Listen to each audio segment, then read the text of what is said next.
My girlfriend told my 12-year-old daughter she needed to respect her as her new mom. I didn't say a word at first. Then Mia showed me the text she'd been sending behind my back, and what followed exposed the full extent of her manipulation, ended her access to my child, and finally let us breathe again that I'm a 38-year-old single dad. My daughter, Mia, is 12, smart, cautious, soft-spoken in that way kids get when they grow up watching adults fight around them. Her mom and I split when she was 5. No ugly custody battle, no scandals. Just two people who fell out of love but agreed that Mia deserved calm, not chaos. For the last 3 years, it has just been the two of us. Me, Mia, our elderly beagle, and the kind of quiet household that feels like exhaling after a long day. So when I met Laura, I honestly thought life was finally giving me something uncomplicated. Laura was 32, attractive in that polished, Instagram-ready way. Blowouts, perfect eyeliner, curated outfits for grocery store errands. She worked in marketing, spoke quickly, laughed loudly, and always seemed very aware of the way people were looking at her. She also moved fast. Too fast. In hindsight, those first small red flags were more like tiny warning bells I suppressed because I was tired of being lonely. She'd comment on Mia's shyness like it was a personal flaw. She'd make jokes about fixing her attitude, even though Mia didn't have one. She'd tell me how lucky Mia was to have her, because not every woman would agree to raise someone else's kid. I thought that was just insecurity talking. I told myself it would fade once they got used to each other. But the night everything changed was a Wednesday, the kind where nothing dramatic is supposed to happen. Pizza night. Homework spread across the table. My laptop open. The dog snoring under Mia's chair. Laura had come over after work, still wearing heels, still talking about someone in her office who stole her idea for a campaign. I wasn't really listening. I was tired. She put her purse down, kissed my cheek, and looked over at Mia. Then she said it. Clear. Flat. Like a line she'd been practicing. Your daughter needs to respect me as her new mom. My brain snagged on the phrase like a nail catching a shirt. New mom. We weren't even engaged. Hell, we hadn't even been together a year. I took a breath. Laura, give it time. She's a kid. She barely knows you. She scoffed. I remember that. A sharp, irritated exhale through her nose. She's 12, Laura said. Old enough to understand lying is manipulative. You need to stop babying her. Lying. I frowned. About what? Laura waved her hand dismissively. We'll talk later. Across the table, Mia had gone still, shoulders shrinking, head ducking, like she was trying to become invisible. I should have pressed harder. I should have paid attention. Instead, I took the coward's way. We'll talk later sounded like a problem for future me. But later came much sooner. Because an hour after dinner, when Laura went to the bathroom, Mia quietly walked into my room. She didn't cry. She didn't yell. She didn't even look angry. She just held out her phone. Dad, you should read these. Her voice was so calm that my stomach twisted instantly. That's not how kids sound when they're tattling. That's how kids sound when they're trying not to fall apart. I unlocked her phone. She had typed the password for me and opened the messages. It was a chat with a contact saved as Laura. The first thing I saw was a message from 2 days earlier. If you want me to like you, you need to start trying harder. I scrolled. Your dad and I would be happier if you stopped acting like a little victim. You're too old to be this needy. Other girls your age are mature. Stop interrupting when I talk. It's rude and embarrassing. I'm not going anywhere, so you better adjust. Then, if you make me look bad in front of your dad again, I'll make sure he knows how manipulative you've been. I felt something cold crawl up the back of my neck. This wasn't insecurity. This wasn't discomfort. This wasn't a woman struggling to find her place.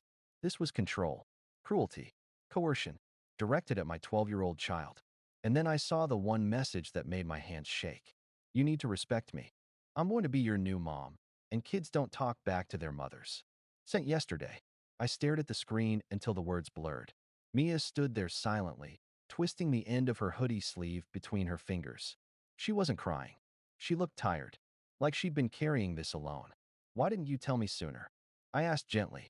She shrugged, that small, defeated shrug kids make when they think no one will believe them. I thought you loved her. That hit me like a punch. Before I could respond, I heard the bathroom door click open. Feet on the hallway floor. Laura's voice humming a tune. I looked at Mia. She looked at me. We didn't need to say anything. The truth had just rewritten the entire reality of my relationship. And I already knew. This wasn't going to be a conversation. It was going to be an unraveling. One where I'd finally see who Laura really was. And how far she was willing to go to stay in our lives that I didn't confront Laura right away. That surprises people when I tell this story. Everyone imagines righteous fury, shouting, throwing her phone out the window, kicking her out on the spot. But that's not how real life works. Not when you're a parent. Not when your kid is looking at you like you're the only person who can keep her world from cracking open. The first thing I did was breathe. The second thing I did was put Mia's phone in my pocket. And the third thing I did was pretend nothing was wrong. Not because I was scared of Laura, but because I know what people like her do when they feel cornered. They twist. They shift blame. They cry. They weaponize confusion. I needed her calm, predictable, unaware. I needed time. Everything okay? Laura asked as she walked back into the living room, adjusting her hair like she was about to film a vlog.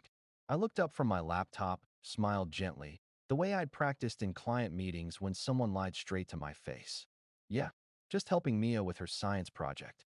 She walked over, kissed the top of my head, and sat beside me. Mia stayed in her room, door slightly open, watching. Laura didn't notice. But she did notice something else, my silence. She scooted closer. You're being weird. Did I say something earlier that bothered you? I forced my voice even. We're fine. She leaned in, lowering her voice. Good. Because I'm serious about what I said. Mia needs to respect me. You and I will never work if she doesn't. The irony nearly made me laugh. Her. Talking about respect. Instead I said, I heard you. Inside, the part of me that wanted to rip her from my home was pacing like a caged animal. I kept her there only 30 more minutes. Enough for her to think the night was normal. Enough for me to gather what I needed from her tone, her behavior. Then I walked her to the door. She kissed me, a long, possessive kiss. I didn't return it. She pulled back, squinting at me. Something's off with you. I shrugged lightly. Long day. I'll call you tomorrow. She didn't like that. She liked sleepovers, long nights, attention, validation. Tomorrow? You're really not inviting me to stay. No. There was a flicker in her eyes, confusion, frustration, offense. But she swallowed it, smiled, and said, Okay, I love you. I didn't say it back. Her smile faltered. See you tomorrow? We'll talk. We wouldn't. She left. The second the front door closed, Mia came out of her room and sat on the edge of the couch. And she exhaled. One long, shaky breath. Dad, is she gone? She's gone. Then the dam broke. Not screaming. Not sobbing. Just tears. Quiet. Scared, embarrassed tears. She said if I told you, you'd think I was trying to come between you. She said you'd get mad. She said you'd take her side. I knelt in front of her, held her hands. I will never choose someone over you. You did with Mom. That one hurt. Not because it was true, but because that's how she remembers it. Divorce does that. Kids rewrite events in ways that explain the pain. I didn't choose anyone over her, I said softly. And I'll never choose anyone over you. Ever. She leaned her forehead against mine. That tiny gesture, trust, relief, felt heavier than anything Laura had ever given me. After she calmed down, I made us both hot chocolate. I let her watch videos on my phone while I sat at the dining table scrolling through the messages again. Each reread made my skin crawl. The manipulation wasn't random. It wasn't emotional incompetence. It was tactical.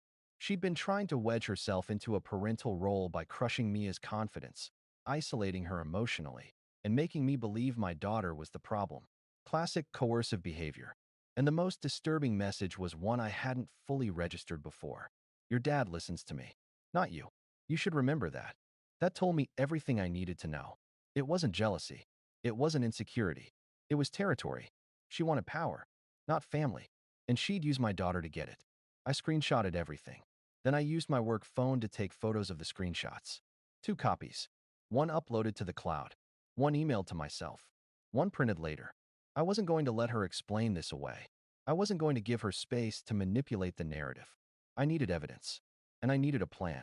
The plan came together over the next 24 hours. Step 1. I didn't call her. At all. Step 2. I told Mia's school I'd be picking her up early the next day. Step 3. I checked the spare key drawer. A key was missing. I didn't give Laura a key. Ever. Which meant she had taken one. Or someone had given her one. I felt my jaw lock. Another problem for another day. Step 4. I reached out to a friend of mine, a family lawyer, and asked him what documentation I needed in case this turned ugly. He told me three important things. Keep all messages. Keep a written log of everything. And above all, do not confront her without a witness or recording. People like that, he said, rewrite history the moment you confront them. You need proof she said what she said. I knew he was right. Step 5. I waited. The first message came at 8:12 a.m. Laura, morning, babe. Can you call me? Red heart. I didn't. At 10:47 a.m. Laura, is everything okay? At 1:03 p.m. Laura, you're freaking me out. Did I do something? Then at 3:59 p.m. Laura, I'm coming over. We need to talk face to face. That was the moment I'd been preparing for.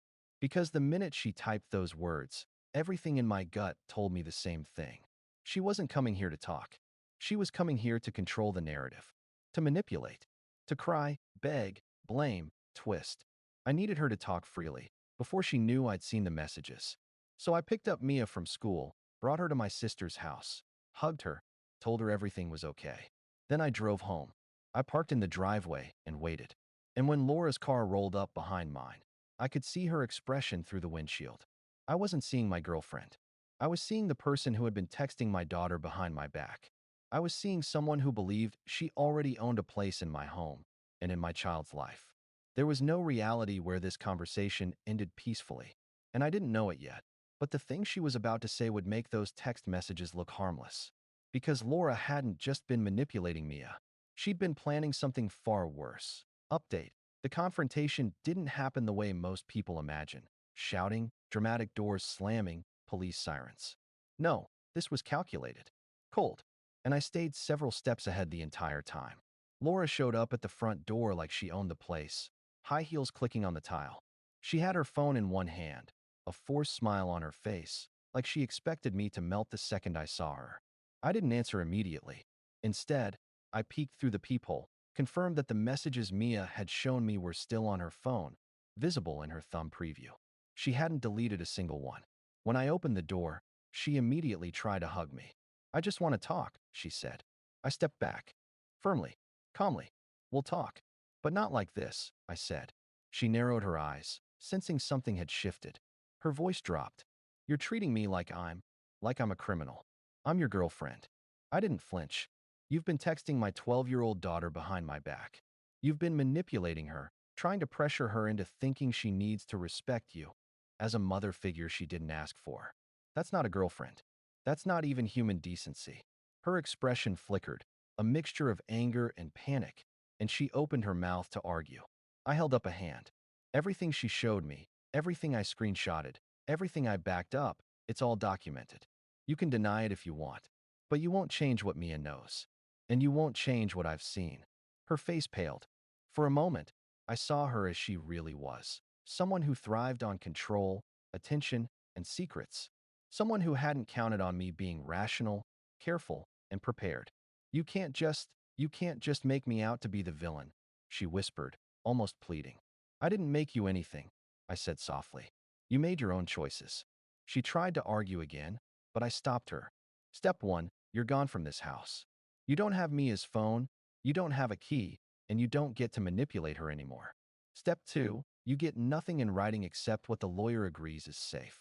Step 3, you're done lying to everyone about me, about her, about our life. Her lips quivered. She tried to say something, but no words came out. I took a breath. Calm. Controlled. For the first time in months, I felt entirely in charge. Not as a man fighting for a relationship, but as a father protecting his child. And then she did something I didn't expect. She started crying. Not the dramatic, manipulative cry she used to employ. A raw, scared, unguarded cry. It was too late for apologies. Too late for explanations. Too late for the power she thought she had. And I knew, standing in that doorway, that the only way this ended safely was to stay calm, stick to facts, and let the consequences of her own actions unfold naturally. Because now it wasn't just about her. It was about Mia. And protecting her meant being colder, sharper, and far more methodical than anyone expected. Final update that I knew this would end one way, with her exposed, and with Mia finally safe from manipulation. But I also knew I had to be meticulous, calm, collected, and legal. There was no room for emotion. Not this time. The day started early. I had already emailed the lawyer every screenshot, every timestamp, every copied message from Mia's phone. The plan was simple. If she tried to argue, manipulate, or gaslight me, I'd have concrete evidence ready to present. No threats, no shouting, just documented proof. When Laura showed up again, this time it was different. She wasn't smiling. No confident, playful teasing. She had that hollow look of someone realizing their carefully constructed world was crumbling. I let her in, kept my voice calm, and gestured toward the living room. "Sit," I said. "We need to go through this." Calmly, factually, nothing else. She hesitated but obeyed. I handed her a printed folder. Every message, every threatening note, every manipulative comment was there, clearly organized by date and time. She flipped through it, her hands shaking, lips quivering. This, this isn't true," she whispered, but the words had no weight. "It's true," I said simply. "Everything Mia showed me, everything you sent her, every attempt to manipulate her and me. All of it. You did this to yourself." I gave her no room to argue, no room to cry or guilt trip. Every attempt she made, to explain, to excuse, to twist, was met with silence or calm repetition of facts. By the time she realized I wasn't going to break, she started begging. "Please, I didn't mean to. I just wanted." But I didn't care about intentions. I cared about actions. And her actions had already done damage. "I've already protected Mia," I said. "You're out. No access. No contact, no keys. Anything you send her, anything you try, the lawyer and I are prepared. You cannot manipulate her anymore. And I won't be manipulated either." She looked broken, and for a moment a part of me felt pity. But I forced myself to remember that pity would not undo the months of manipulation, the emotional pressure on my child, the lies. After she left, I sat down next to Mia. She had been quietly coloring, eyes wary, expecting drama. "Everything's okay now," I said softly. "She can't hurt you anymore." Mia exhaled, a long, relieved breath. "You really mean it?" "I mean it," I said. "And I'm sorry I didn't see it sooner. But you told me the truth, and we acted. That's what matters." The following weeks were awkward but necessary. No contact from Laura, no attempts to charm or manipulate. Her family, surprisingly, became aware of her behavior through private channels, enough that she had nowhere to hide. I didn't need to involve them directly. The truth was self-evident. Mia slowly returned to herself. The fear in her eyes began to fade. She laughed more, asked for help without hesitation, and, most importantly, felt safe. For me, it was different. I wasn't celebrating. There was no joy, no relief that this person had been expelled from our lives. There was only calm clarity. I learned something fundamental. Some people cannot be reasoned with, loved into change, or guided by patience. Some people are toxic in ways you only recognize when they target the most vulnerable: your children, your family, your home. Truth isn't always comforting. Justice isn't always sweet. Sometimes it's quiet. It's deliberate. It's leaving someone who tried to control your life outside your door while your child watches and finally breathes again. And in that silence, Mia and I found something we hadn't had in years: safety, stability, and a future that belongs only to us. Because love, in its purest form, is protecting the ones you care about, not bending to the whims of someone who never truly respected you.